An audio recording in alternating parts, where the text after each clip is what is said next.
Warren Buffett sold silver at $7 in 2006. Today, it's trading at $67. That's a 900% gain he left on the table.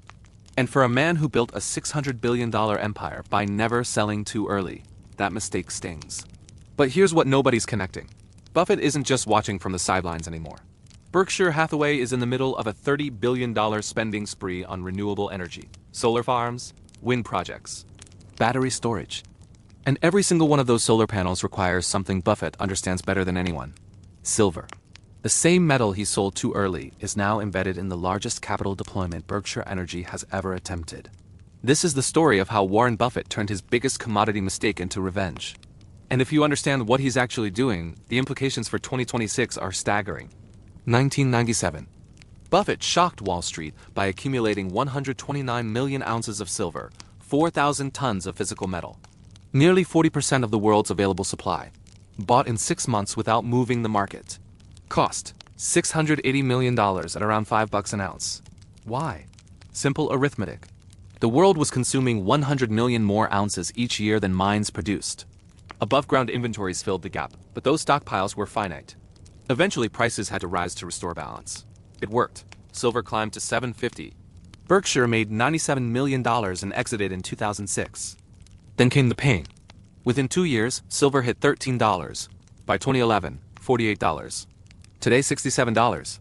If Buffett had held that position, it would be worth $8.7 billion versus the $1 billion he sold for. $7 billion left on the table. For a man whose favorite holding period is forever, selling silver early became a rare public mistake, and he knew it. Fast forward to 2023. Someone asks Buffett about valuing commodities at a shareholder meeting. His answer is detailed, specific, current. He explains that 72% of silver comes as a byproduct from copper, zinc, lead, and gold mines. You can't just increase silver supply when prices rise because miners aren't digging for silver specifically. Then he drops the key line. There has been a gap of perhaps 150 million ounces annually, filled by above-ground inventories that have been depleted. We think that gap is wide enough to continue depleting inventories to the point where a new price is needed. He pauses. We don't think the price change would necessarily be minor. That was 2023. Silver was at $23. Since then, it's surged 150% to $67. All-time highs. Buffett's prediction wasn't just accurate, it was conservative. And he said this publicly, knowing full well that Berkshire Hathaway Energy was about to embark on the largest capital spending program in its history. A program requiring massive amounts of silver. Right now, Berkshire is spending $30.8 billion from 2024 through 2026 on renewable energy projects, battery storage and transmission infrastructure. The bulk flows into solar and wind. BHE Renewables already owns Topaz Solar Farms in California, 550 megawatts. Solar Star, 579 megawatts. These are industrial-scale power plants that rely on one critical input: silver. Every solar panel uses 15 to 25 grams of silver, half an ounce per panel. Newer TOPCon cells use 50% more silver because they're more efficient. When you're building gigawatt-scale solar farms, those grams add up fast. The solar industry consumed 230 million ounces in 2024. That's 16% of global silver demand, up from 5.6% in 2015. By 2030, solar could hit 40% of all silver demand worldwide. And supply? Not keeping up. Global silver production barely increased in 2024, rising less than 1% despite prices hitting 12-year highs. Why? 72% comes as a byproduct. You need copper or zinc prices to spike before companies invest billions in new mines. This is the inelastic supply Buffett described. It's creating a structural deficit now in its 4th consecutive year. 2024. The world consumed 149 million more ounces than mines produced. That gap gets filled by drawing down stockpiles at COMEX and the London Bullion Market Association. But those vaults are running dry. COMEX inventory is down 70% from 2020. The LBMA at critically low levels. Their 135 million ounce stockpile could be depleted in months. India's largest precious metals company sold out of silver for the first time ever. This isn't temporary, this is structural. And into this crunch, Berkshire is pouring tens of billions into infrastructure that requires silver. Wind Prime, $3.9 billion, including 50 megawatts of solar requiring millions of ounces. Battery systems use silver. Inverters use silver. Transmission uses silver. Every piece of Berkshire's renewable puzzle has silver embedded in it. Here's where it gets interesting. Buffett's not buying silver bullion, no SEC filing. But he doesn't need to. By deploying capital into renewables at this scale, Berkshire is effectively long silver through infrastructure. They're creating demand. Every panel installed locks silver into a 25 to 30-year asset. Unlike 1997 when he bought and stored metal, this time Buffett's building cash-flowing assets that benefit from the same supply-demand imbalance. Think about it. $30 billion building renewable capacity that generates revenue for decades. Those projects need silver, and prices are rising because of the deficit. Berkshire profits from electricity sales while the replacement cost of equivalent capacity climbs as silver prices rise. That creates a moat around assets they're constructing now. If silver hits $80 by 2027, which analysts predict, Berkshire's early mover advantage in locking capacity at today's costs becomes a massive edge. Competitors face higher input costs. Classic Buffett: buy when others aren't paying attention, let time work in your favor. The timing aligns perfectly with his 2023 comments. He publicly said inventories were depleting and prices must rise. Then Berkshire accelerated renewable spending. $40 billion committed long-term, bulk flowing between 2024 and 2027. Not coincidence. Strategic positioning. Buffett saw the same imbalance from the 90s, except now it's driven by industrial demand from solar, electric vehicles, AI data centers, 5G infrastructure. The solar industry's appetite keeps growing. 300 million ounces annually by 2030. 10,000 tons every year into panels alone, and there's no substitute. Silver is the most electrically and thermally conductive metal on Earth. Scientists tried copper, but it oxidizes and loses conductivity. For high-efficiency cells where every fraction matters, silver is irreplaceable.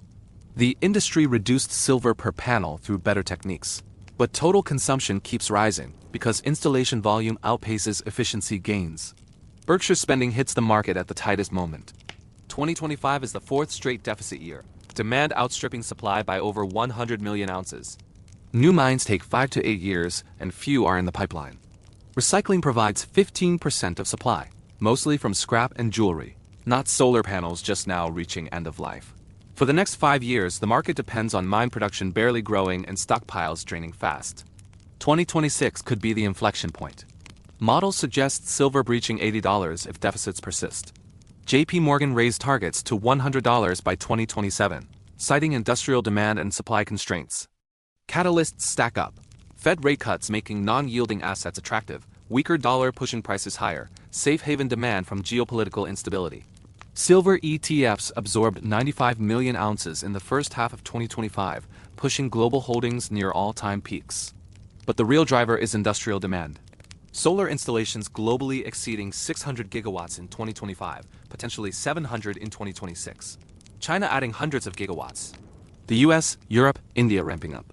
Every gigawatt requires millions of ounces. EVs use 2 to 3 times more silver than traditional cars, 25 to 50 grams per vehicle. EVs production doubling by 2030. AI chips use silver. 5G infrastructure uses silver. All hitting a market where supply is essentially fixed. Berkshire positions itself in the middle of this crunch, building infrastructure that requires silver while benefiting from higher prices through competitive advantages. Brilliant hedge. If silver stays elevated or rises, Berkshire locks in capacity competitors can't match. If silver drops, unlikely given fundamentals, Berkshire still owns cash-generating essential infrastructure. Either way, Berkshire wins. What did Buffett learn from 2006? When he sold at $7.50, he treated it as a commodity trade. Buy low, sell higher, move on. But he exited before the imbalance fully corrected. Inventory still depleting. Demand still growing. Right thesis, wrong timing. Today, his approach evolved.